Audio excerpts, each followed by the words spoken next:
What's up, guys? Welcome to the fantasy playoffs. These are my starts and sits at QB for week 15.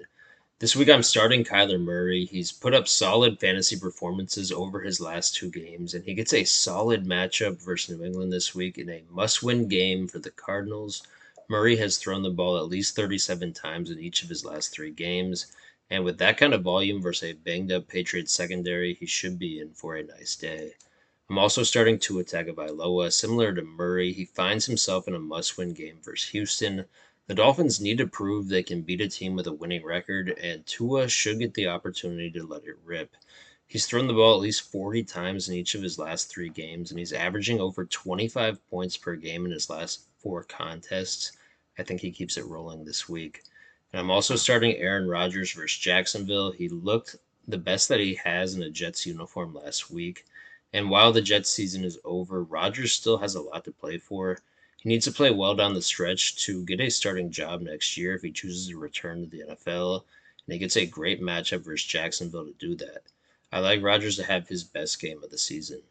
My long shot start of the week is Desmond Ritter. He put up solid stats in one quarter of play last week, and he gets to face off versus a Falcons passing defense that just gave up five touchdowns. The Raiders aren't a great team, but they do have some good pieces on offense, especially in that passing game. And I think he's going to get the opportunities to throw the ball in this one. This week I'm sitting Anthony Richardson. I just don't think you can trust him for the fantasy playoffs. I know he's been hot since he returned, but he does have to face a tough Broncos D this week as well. I'm also sitting Pat Mahomes. He's been more of a QB2 this season in fantasy, and I don't know if I would trust him in the playoffs. Even versus the Browns, it's not the greatest matchup. Even though it looks like a great matchup, I'm not so sure it is because the Browns are playing well in the secondary. They do give up a lot of explosive plays, but I think Myles Garrett will kick it into another gear this week, and that could give Mahomes fits, and I don't know if he has the best upside. And finally, I'm sitting Justin Herbert. Even in a good matchup versus the Buccaneers, I'm sitting Herbert because he just doesn't get the volume in that offense. The Chargers like to play slow and grind time of possession. Like Mahomes, Herbert is an elite real life quarterback, but I wouldn't be playing him in the playoffs. Good luck in round one. Here are some running backs to start and sit for the first round of the fantasy playoffs. I like starting Chuba Hubbard against Dallas this week. Hubbard exploded last week after Jonathan Brooks went down with a season ending injury. He had 32 touches for 169 yards and a touchdown. Dallas is giving up the fourth most points to opposing running backs this year, and they just lost to Marvion Overshown for the season. I like Hubbard to have another big week. Next, I like playing Rico Dowdle against Carolina. Dowdle has put together back-to-back 100-yard rushing performances, and Carolina is the worst in the league at stopping the run. With Cooper Rush at quarterback, the Cowboys' game plan should feature a heavy dose of Dowdle, and I like him to eclipse the century mark again this week. And lastly, I'm starting Aaron Jones against the Bears. The Bears are giving up the eighth most points to opposing running backs this season. Jones should be featured as a receiver in this game as well, and I'd like him to score more than his projected 14 points. My long shot for the week is Ty J. Spears against the Bengals. The Bengals' defense is simply bad, and they have given up many explosive plays in the passing game. Spears is a guy who can make explosive plays out of the backfield in relief of Tony Pollard, and he's only 44% owned in Yahoo leagues. So if you need a Hail Mary in your matchup this week, you could do worse than Spears. Moving on to who we're sitting, I like keeping Najee Harris on the bench this week. He's facing the stout Eagles defense, and he has been ceding more carries to Jaylen Warren over the past 3 weeks. His reduced volume and tough matchup make him a guy to keep on your bench if you have better options. I'm also sitting Nick Chubb this week. Nick Chubb is my favorite player in real life. His story is an excellent one of perseverance and grit. But the fact is that he is averaging just 3.1 yards per carry this year, and that does not seem like it will improve against the Chiefs defense in week 15. Chubb was started in 68% of leagues last week, but he should be locked on your bench in this one. And finally, I'm sitting Jonathan Taylor against Denver. Denver is top 10 versus the run, and look for them to stack the box early and dare the Colts to pass with Anthony Richardson as their quarterback. Could be a long day for Taylor, so try to start someone else if you have a better option. right, how's it going, everyone? We're going to do your starts and sits at the wide receiver position for Week 15. First, we have Drake London of the Atlanta Falcons. After a few subpar weeks and some up and down, look for Drake to get right against Las Vegas, who's been struggling. Next, we have Courtland Sutton of the Denver Broncos. They're coming off a bye week, and look for Sutton to continue his fantastic season with his great connection with the rookie Bo Nix. Finally, Jacoby Myers, Las Vegas Raiders. Playing against a terrible Atlanta defense, look for Myers to continue to have a very strong season and be the top wide receiver for them. Your long shot of the week is Romeo Dubs of the Green Bay Packers. Look for Dubs to be involved as Packers will need to put up points against a pretty good Seattle defense. And when Love is struggling and needs to get in a rhythm, he usually looks Dubs' way. Your sit, unfortunately, it's going to be Mike Evans, Tampa Bay Buccaneers. Look for the Chargers and their very tough top 10 defense to take Evans away from Baker. DK Metcalf is another sit. DK has a very limited route tree, and with all of his go routes, that kind of feeds into Packers' strength on the secondary. So look for the Packers to clamp down on him.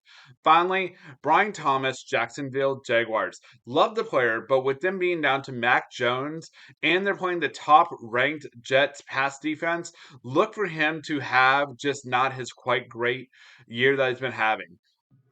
Oh, baby, playoffs are here for 6-team playoffs.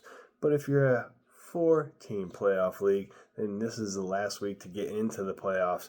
Are you on the bubble? Well, we got you set on tight end starts and sits. We're starting Jake Ferguson of the Dallas Cowboys at the Carolina Panthers. Listen, he's back from concussion protocol. Last week, he was back from concussion protocol after missing 2 games. He saw 6 targets, and I'm expecting those to be at least 6 targets again this week. I know you don't know what you're going to get out of this Dallas offense, but the volume's there in the targets, and he is good to go. So we are starting Jake Ferguson, also starting Trey McBride of the Arizona Cardinals. They are playing at home against the New England Patriots. He's been a top 2 tight end in catches, targets, and yards. I know he hasn't scored a touchdown yet, but hey, this is going to be the week he's going to get it. Mark it. This is my lock of the week. Trey McBride to get a touchdown. Finally. We're also starting Kyle Pitts of the Atlanta Falcons at the Las Vegas Raiders. He had 6 targets last week.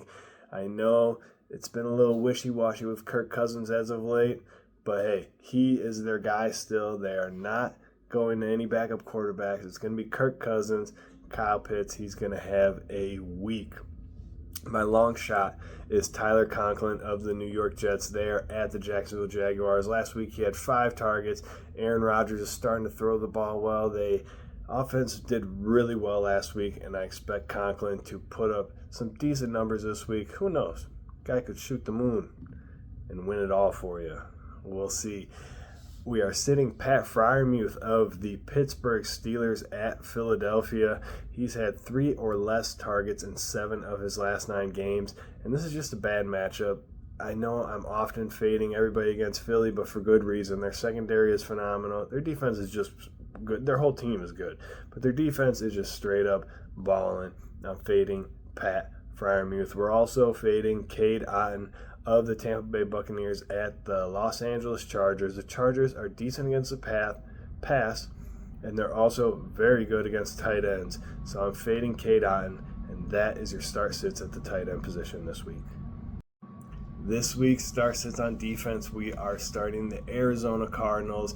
They are taking on the New England Patriots. New England's not a scary offense. We all know that. We all know New England they've been improving as the season's gone on, but they're still just you don't know what you're going to get from them week in, week out. I know they've been getting some players back. Kendrick Bourne's back, but I like Arizona in this matchup. 4 of Arizona's last 5 games, they've put up double-digit fantasy points, and when your defense is putting up 10 fantasy points, you're loving it. That is job well done.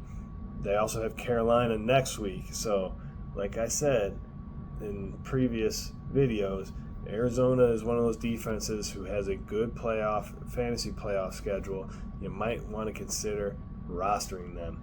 We're also starting the Atlanta Falcons at the Las Vegas Raiders. Las Vegas, they are in disarray. we don't know week in, week out who's going to be their running back, who's going to be their quarterback. They got Jacoby Myers to throw to. Obviously, they got Brock Bowers at tight end, but outside of Bowers, not really anything going on this offense. And I know the Atlanta Falcons, I know they were lit up last week, but 2 weeks ago they only gave up 11 points to Justin Herbert and the Chargers. So we are starting Atlanta Falcons this week. My long shot is the Cincinnati Bengals at the Tennessee Titans. This whole team is starting to come together. Offense, defense, I know they've been putting up some points. They've been giving up a lot of points too. However, this is a good matchup. I like the matchup next week for these guys too. Next week they have the Browns. So this is another Arizona Cardinals situation where they have back-to-back solid matchups. If you can't get the Cardinals on the team, get the Bengals on the team, because I believe that we can believe in them. We're sitting Green Bay Packers at the Seattle Seahawks. I'm not really digging this matchup. There is a 50% chance of rain in that game, so that could be a saving grace to keep this a lower scoring game for the Packers. However, DK Metcalf, Smith and Jigba, will Kenneth Walker III be back? If not, they got Charbonnet, who's lighting it up anyways. So Geno Smith at quarterback, I'm going to fade the Packers this week. We're also going to sit the Denver Broncos versus the Indianapolis Colts. I know I have been championing this defense all year. They're full of studs, full of ballers. My gut says Indy's going to play well this week. I don't really have anything else other than that, other than my gut is telling me stay away from the Broncos.